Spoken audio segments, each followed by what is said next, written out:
முன்னாள் முதலமைச்சர் எடப்பாடி கே பழனிசாமி அவர்கள்.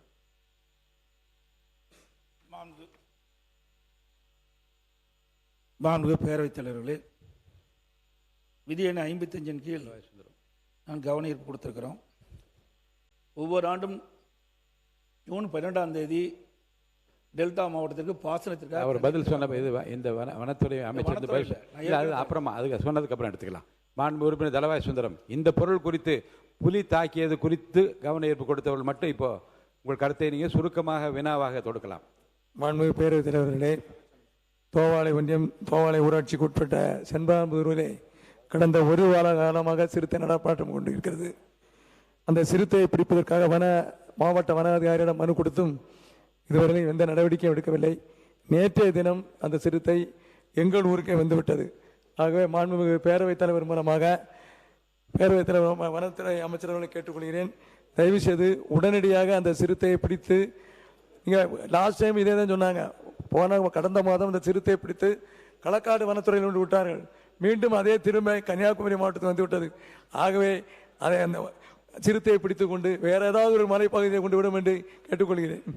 மாண்புமிகு முன்னாள் முதலமைச்சர் எடப்பாடி கே மாண்பு பேரவைத் தலைவர்களே, கிட்டத்தட்ட நகராட்சி நிர்வாகம் மற்றும் குடிநீர் வழங்கத்துறை, பள்ளிக்கல்வித்துறை, உயர்கல்வித்துறை, செய்தி மற்றும் இவ்வளவு துறையும் ஒரே நாள் எடுக்கிறீங்க. ஆனால் நேற்று 8 மணிக்கு தான் இதனுடைய கொள்கை விளக்க குறி புத்தகம் எங்களுக்கு கிடைக்கிது.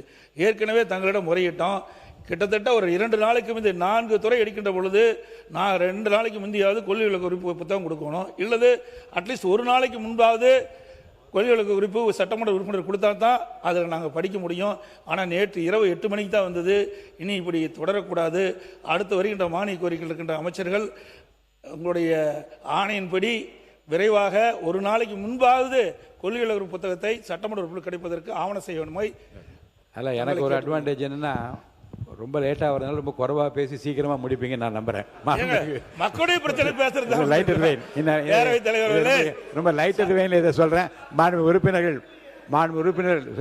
உறுப்பினர் ஏற்கனவே முன்னாள் முதலமைச்சர் மாண்பு உறுப்பினர் எடப்பாடி சொன்னது போல 2 நாளைக்கு முன்பாகவே தர சொல்லட்டும்.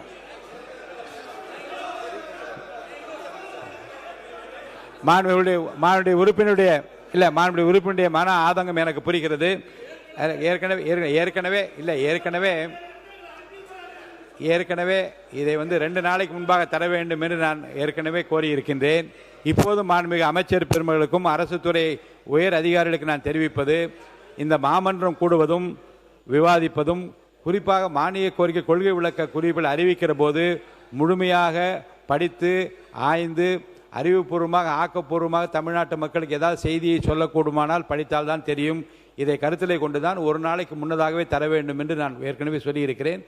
இனி வருங்காலில் வரக்கூடிய மானிய கோரிக்கைகளில் 24 மணி நேரத்துக்கு முன்னதாகவே அதை தந்தால்தான் உறுப்பினர் இங்கே பயனுள்ள கருத்துக்களை தெரிவிக்க முடியும் என்பதை மீண்டும் நான் வலியுறுத்த விரும்புகிறேன். மாண்பு உறுப்பினர்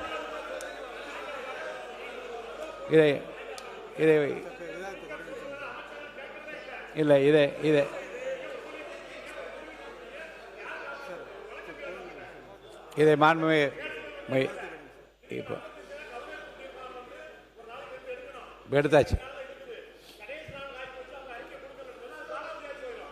சரி, மாண்புமிகு உறுப்பினர் நீங்கள் சூரிய நீங்கள் உட்காருங்க. இல்லை, இந்த கொள்கை விளக்க குறிப்புகளை பற்றி நான் ஏற்கனவே இங்கே கூறியிருக்கின்றேன்.